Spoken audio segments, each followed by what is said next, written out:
Blowpop.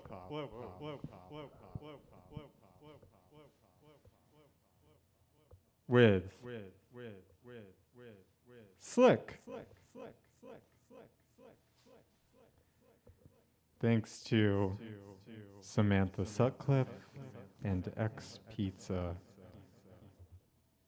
for having us today for Blowpop. So I'm here with Slic. Slic is the avant pop project of Cami D, a committed member of Brooklyn Eviction Defense. One of my favorite. Am I not supposed to say that? Everyone just intros me that way, which is fine. But it's I funny. introed them that way because they're one of my favorite people to talk politics with.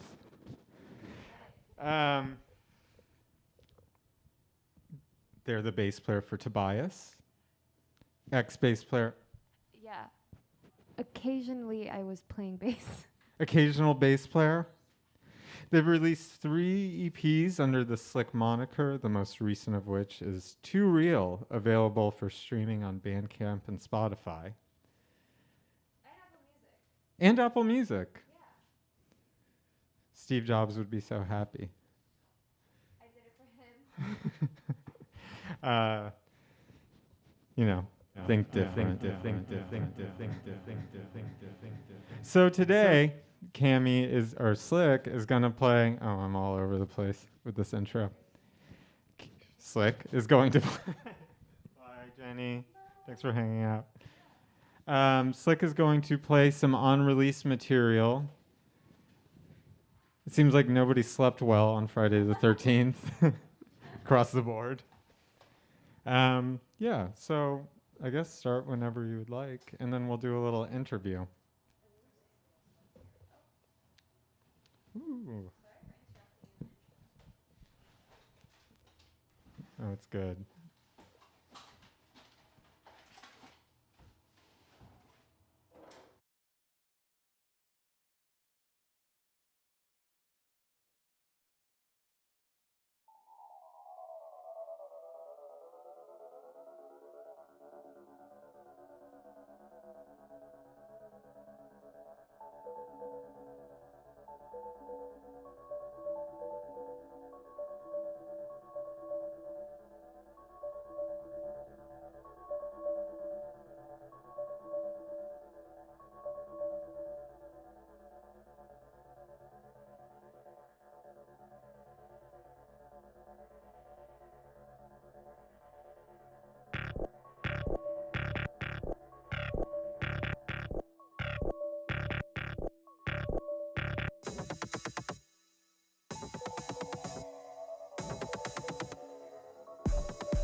Tell me I'm dreaming. You grew another tongue, whispering I'll love you like an animal. You make me crawl out of my skin. Black lace in my teeth. Wild, wild like an animal. Wild, wild like an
We're talking porn. prostitutes, stuff like that. And you go there with the intention to buy sex for it.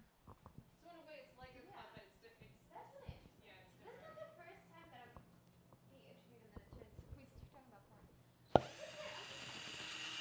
Doesn't pick up.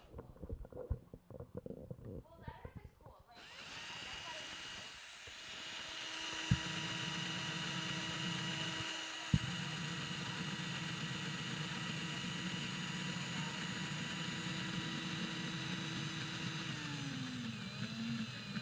I'm curious. Like things are more. Sorry. okay, I was thinking about this earlier today. Wait, like, both of them work? Oh. hello. Like spaces that are when you're in them, you can tell that it's like over already. Or Like, like this is not renovated at all. So like you're walking into something that's been untouched. right, exactly, like that the anachronistic. Like I feel that way sort of in Fidei. Like when I was walking over here, there's some stores that make no sense with like where the rest of the landscape has like gone. And then you're just like, oh, there's these weird like ghost stores or something. Yeah, so crazy thing about this theater is that so basically like we met this lady, Veronica, who gave us a tour of the whole place and they brought us up to the top theater and showed us where like the old owner had hung himself. So it's like totally haunted. Whoa. And then like 18 months ago somebody died in there as well. So like it's very like haunted Yeah. sort of vibes, but the theaters are like it's dark, it's dismal, it almost feels like it's like kind of depressing, you know, but it's Yeah. definitely like if you need to feel alive and like you're just so bored, like I recommend going somewhere where the like environment is gonna shock you. Like yeah, I get it. The one that I went to in Miami was not like that. There's no.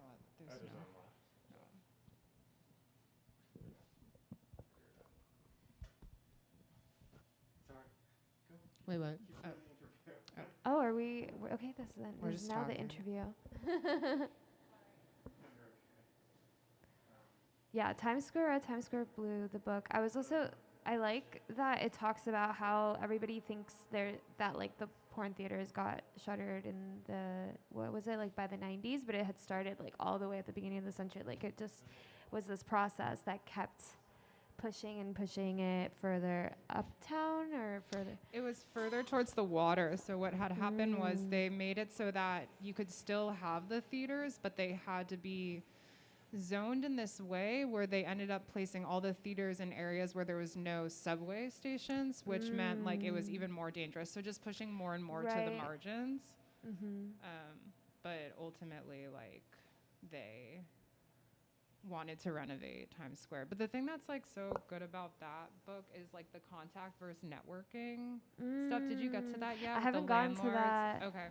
He talks a lot about how like in porn theaters, for instance, like in that, like that's the main argument that you'll have so many different classes in one room versus like all the rich being with the rich. You know, you can really like get opportunities from just being in a room like that versus like networking, which is like people pay to go network and there's only one star and the star shines and they get all the opportunities.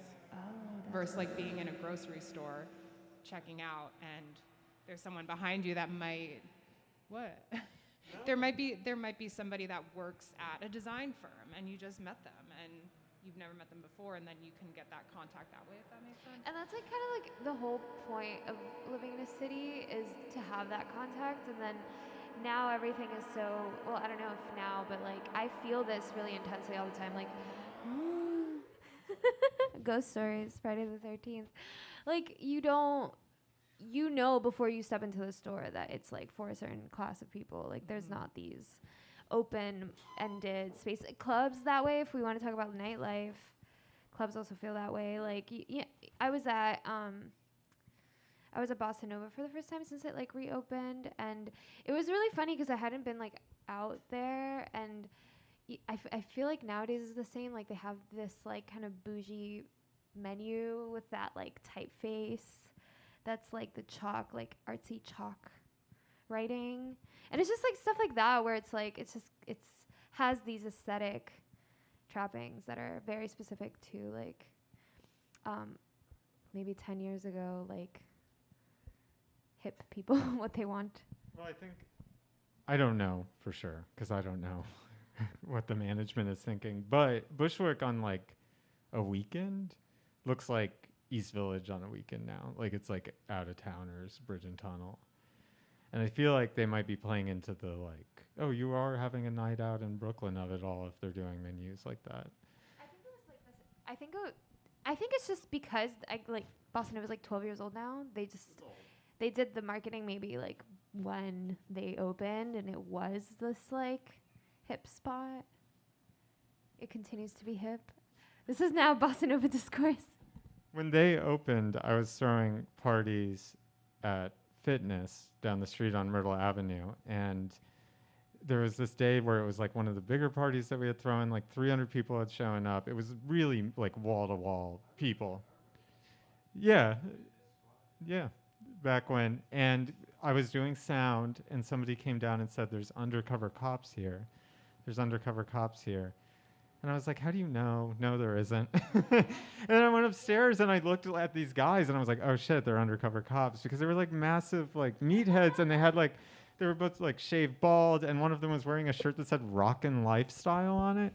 And I was like, they were like, you have to go like find out what those people's deal is. So I went, and they were like, oh, I was like, you're making people uncomfortable. Like you have to go because you look like cops, and like, why are you here? They didn't know why they were there. I mean, that was the end of it. They were like, we work for this blog called Rockin' Lifestyle. So they were like, oh, we'll give you Coke if you come out to the car with us, and we'll like prove that we'll prove that we're not undercover cops. And I went on this death march thinking I was going to go to jail for the weekend or something. I didn't know what was going to happen. And I was sitting in their car because I didn't want them at the stupid party. I was protecting the party. Wait, you went in the Yeah, car so I was with them? sitting in the car with them, and the walkie-talkie what were goes. you doing wrong? Like, what the fuck? They just wanted to do blow with me and prove that they weren't cops. But then their walkie-talkie went off like in the car, and it was like, oh, wait, you're not at Bossa Nova's street address. And I was like, that's the wrong party place. You're at the wrong party place on Myrtle. Like you meant to go to Bossa Nova, I guess. So then I texted John, and I was like, there's these guys here who have walkie-talkies in their car and don't look like they hang out. And how did I get on this story? Sorry. I think we were just talking about how much nightlife sucks. Well, back then, I kind of felt like Bossa was like really welcome because there wasn't stuff like that around, and it was like kind of a magnet for like even cops knew like, oh, this is where like kind of like edgy techno people are going to sell drugs and take drugs. Now it's like Bridge and Tunnel people that they want to bust. Maybe, I don't know. Oh yeah. Well, my thing is like has always been the music is like it doesn't suck. The music doesn't suck. The music is great. The experience and like everything about it sucks. Yeah. Like the clubs are all small. Everybody's like kind of miserable. There's nowhere to sit or talk to people if you wanted to. Like everyone's like excited for the afters because then they get to be comfy. Yes. Well, also, I don't think that booze and techno go together very well. Like, I think the idea of a neighborhood techno bar is a little hard. Like, if you're not an experienced going to those kinds of parties, you're going out to get drunk. It's not fun to be drunk and listen to techno. I don't know about that. In my opinion. That's okay, well, never everybody mind. has their thing, but fuck. I was gonna say my friend and I were talking about this, and we're just getting into a conversation about like why it feels like so atomized in New York. Like there's all these different scenes, like, and they said something that I really liked, and it was like we should have a movement of people like consuming local music the same way everybody wants to eat like whatever the closest grown lettuce to them is. Like people should make it like That's good. a point of pride to like know who's around their own city, right? Because it's like even the New York clubs, like every other weekend it's like Miami DJs here because it's like a hot moment in Miami right now, or things like that. Like European DJs will be coming and this and that, and that's cool. Like obviously you want to bring people in and have that exchange, but then also like hype up the people that are here too. Yeah, I don't even think that Bossa Nova in particular is like they highlight a lot of local DJs, but I know what you mean as like a broad spectrum. And I think that the culture of appreciation for like hyper local acts has kind of gone downhill. True. But I don't. It's farm to table. Farm to table Farm music. to table music. You threw an event at Honey's recently. How did that come about? Was that your first time booking Oh, that recently? was that was really funny because I got Alice Does Computer Music. Got hit up by the booker of Arlene's Grocery. I don't know, I'm just shit talking everything now. But they were like, hey, you're going to play this shit. Like, we have this artist, redacted artist, like, confirmed for, like, December 22nd or something. And we were all like, this was months and months before December. And we were all like, yeah, let's do the show. The show's going to be great. And then, like, about a couple weeks out from the show, I made a group message to all the artists that were supposed to play. And I was like, hey, y'all, like, is the show, let's do the show. So excited. Like, let's promote it. And then the person who was, like, the one that the whole show was revolving around was like, I was not booked for this. Like, I have never heard of this.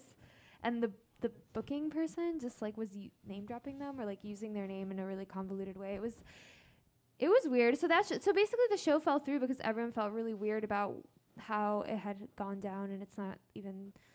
It's a confusing story for me to even tell now, but I wanted to find a home from it. Yeah. It was just like a confusing situation, but the other artists like did want to play, and I just hit up a couple of people. I had played a show at Honey's, and I just hit up the people that I knew that were doing it. Yeah, it was just emails. Not that chic. Emails are chic. It's on the net.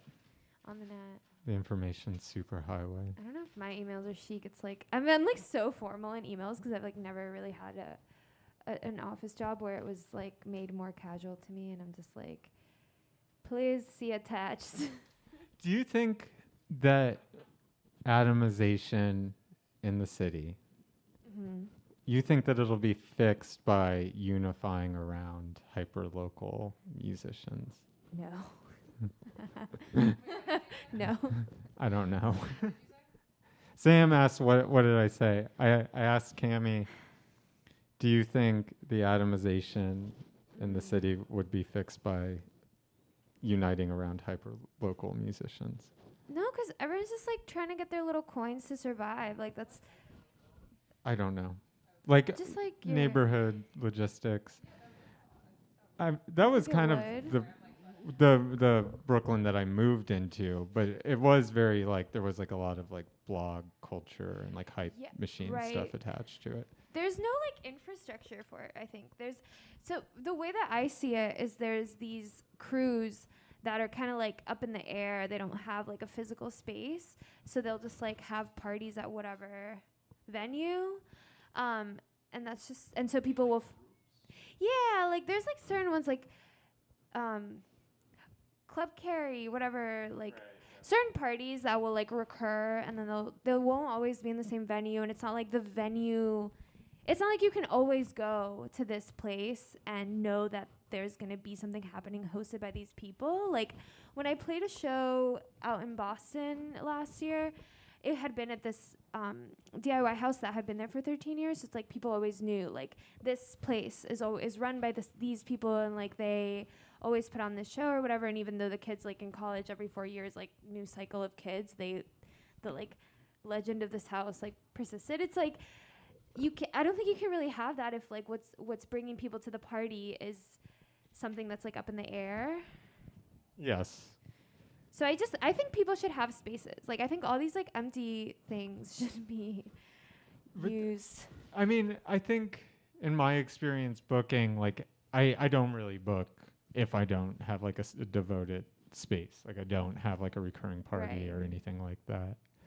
That makes sense. But there were people, and I think that there are things that people that book can do to like make it so that we had like really eclectic bookings. Like we would have like a house night, there would be like a hardcore night, there would be something artsy, there would be, whatever.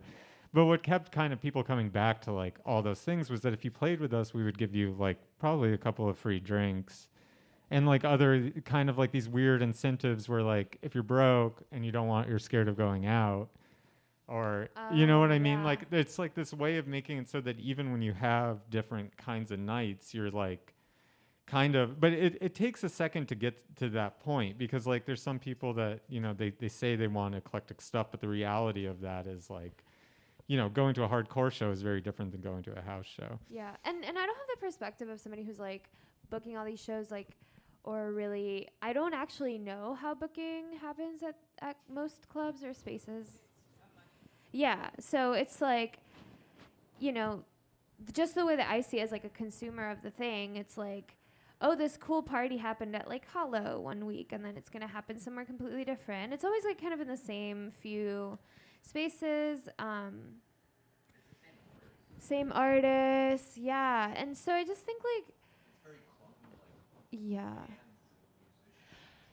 it's a lot of DJs. And the same person, this was a member of Octagon, was saying like, it's, yes, there's tons of artists and there's like a big scene for electronic music, but all of it is DJs. Like there are, I could probably count on my hands the like times that I've seen live electronic acts that are doing dance music. So it's all this stuff that I feel like, I don't know if people want it.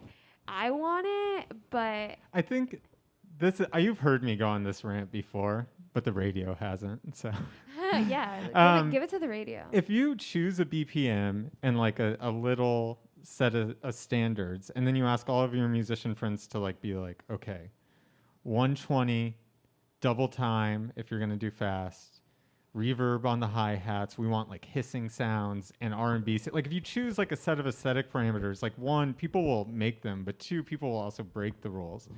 Build up a little body of work, and then you have like a really local scene. And I think that part of the issue with only having DJs that are all really eclectic and pulling things from the internet is it's really hard to be like, this party is definitely going to be this mood. This party is definitely going to be this. And like, you know, you definitely wear that to that. I don't go out very much because I'm in my 30s now, but you know, like I often wonder how Bushwick in particular is like a techno neighborhood that has never had a regional sound. Like there isn't a Bushwick sound. And I think like that's something that would kind of bring like a lot of transplants too. Like I feel like that's part there's of a high it. turnover rate High as well. turnover. There's a bunch of stuff. I don't know how much like there's like a need for it, because I think part of it too But is I want it. I want better experiences at art experiences. Like live music experiences could be more I just feel like it never feels like good in my body to like be standing or like whatever. Like I wish that we could do shows at like the Russian and Turkish baths, like just have more stuff going on. There's stuff happening. Yeah. If you like go out of Bushwick or whatever, there's a lot of people that are throwing parties in places that you wouldn't expect. Like our friends Dirty Magazine, they just did a party in a bathhouse, like around the corner. And like they're gonna start doing more parties in other spaces and stuff. That's the vibe.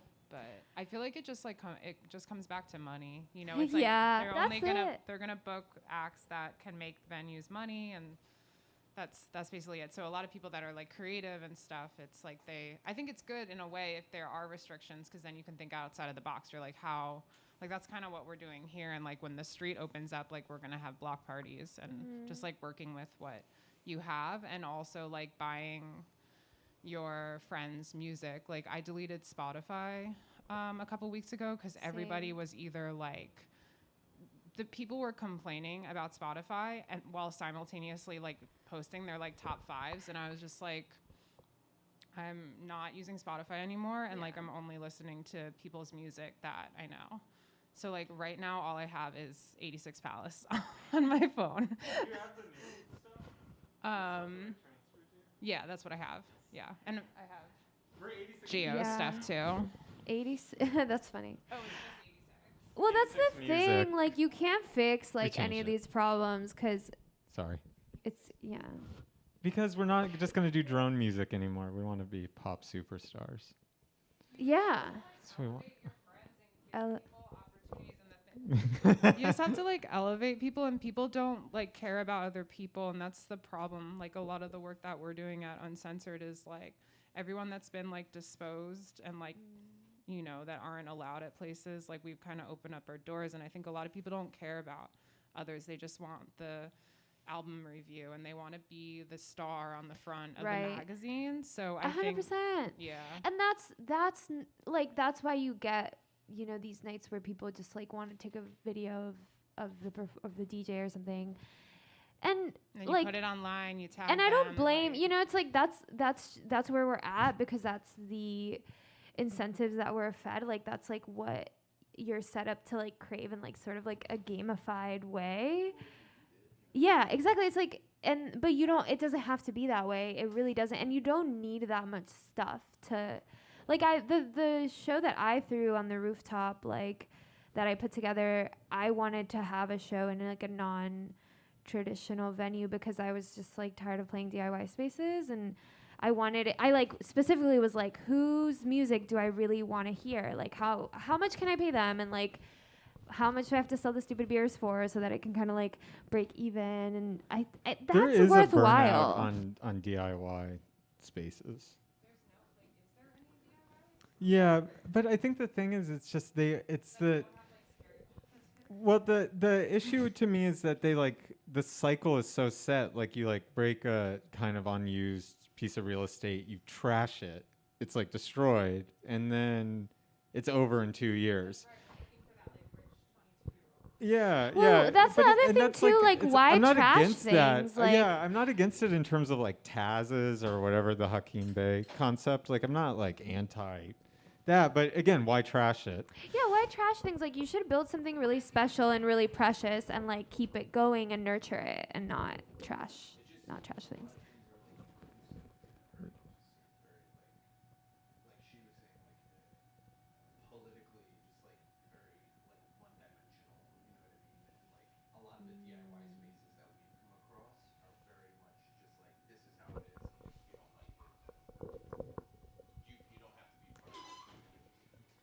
Yeah. Oh, that was what we were talking about too. Like I was saying that there's just like all of the like spaces also kind of can have this like anybody can come in, use the space, vacate it or whatever, because it's there's no like, not that it has to have a mission statement, but like an understanding of like what, yeah, like This is why the porn theater is so much better than all of this, because it's none of this like these boxes and all this bullshit. It's like people, you check your emotions at the door and people are just in the room and there's none of this. Yeah. People fuck there. So Yeah, people want to touch each other, and I feel like we're not allowed to touch each other in these spaces. Like we're like, yeah, that's a problem. yeah, and there's also the like what you said, like check your emotions at the door. Like you're there to have an experience. You're not there to like bring in whatever shit you're like, whatever your expectations are. I don't know. There's something about that. Well, if you would talk maybe more about the gamified thing, because Erica, who's up next, made a movie about people getting sucked into cubes. Ooh. And trying to regain their consciousness Whoa. after putting them down. But like, yeah, so you were mentioning like you feel like the experience of nightlife has become gamified.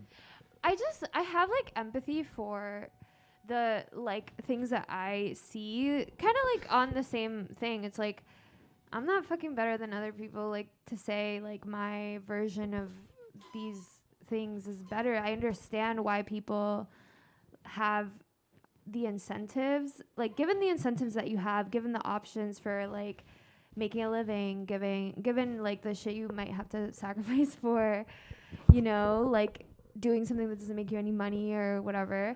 I understand why. It's like you get more tokens or something. Like you think, actually it might not be true. Like I think a lot of people think that if they achieve some form of like clout accumulation that like it will turn into money. That's kind of all I meant. Well, you don't know because people turn that shit into gold all That's the time. true. People become accidentally viral, But that's frustrating, and it's not worth living your life. It's just behind. accumulation. Like everyone thinks that like art is like different than other industries, and it's the same shit. Yeah. I am going to wait. Why don't you here? I'm going to play some music so Erica goes on at 7. But why don't you tell us what you were playing earlier, because we never. what was the music you were playing? I was playing a bunch of files that I've just been making music, like a lot of it, since the summer. So I put out a project in September, and then kind of like in between of finishing the songs that ended up on that project, and now I've just ended up with a lot of files and a lot of unfinished tracks. I like to play unfinished stuff and hear what people like, how people feel about it, or how I feel about it, kind of in sequence. That's what we heard. Just a bunch of my work in progress. It's great. Yeah, thank you You for got some having me. bangers in there. Do you have any events coming up you want to plug? Oh yeah. No. Okay. Shit. I wanted I'm so fried right now, but February 18th I'm Wait, doing why a didn't show. you sleep last night? 'Cause Nobody got I any was sleep. at fucking work. Oh, okay. Work. Ew. All right. Slick, everybody.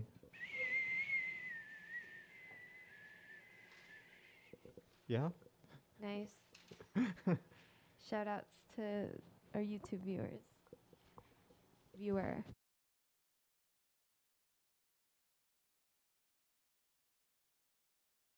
Stay on the radio is tough. You're doing great. For stay on the radio, Blowpop, blow. Well.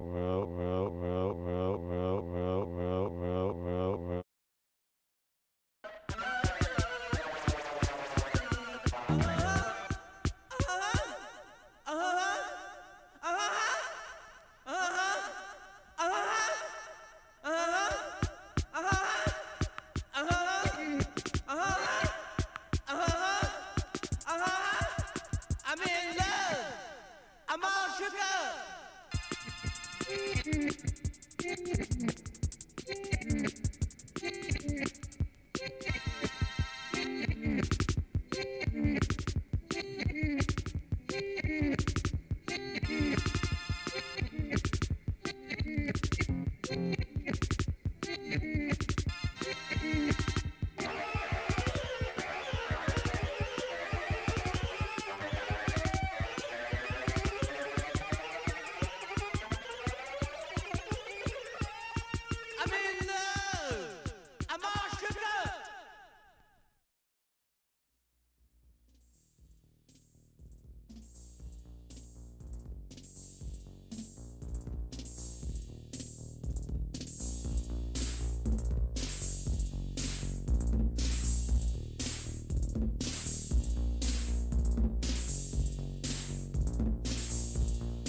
Okay, thank you, Slic.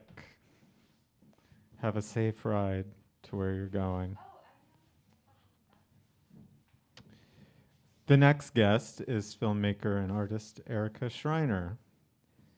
I've been aware of Erica's work for some time, from the remarkable stills of their movies that worm their way around mood boards and story shares. Ethereal, shiny, decadent, these images are the tip of the iceberg. I deep dived into Erica's work this week and was overwhelmed by the thought and patience I found there. There are two features. Satori and Special People are episodic parables that navigate moral dilemmas in the manner of a Platonic dialogue or a stoic treatise. A stoic treatise concerned with the morality of excess, humanity's relationship with nature, the effects of technology, and the role of friendship and community in shaping an individual. Yes, Erica's movies dare to ask the big, big questions.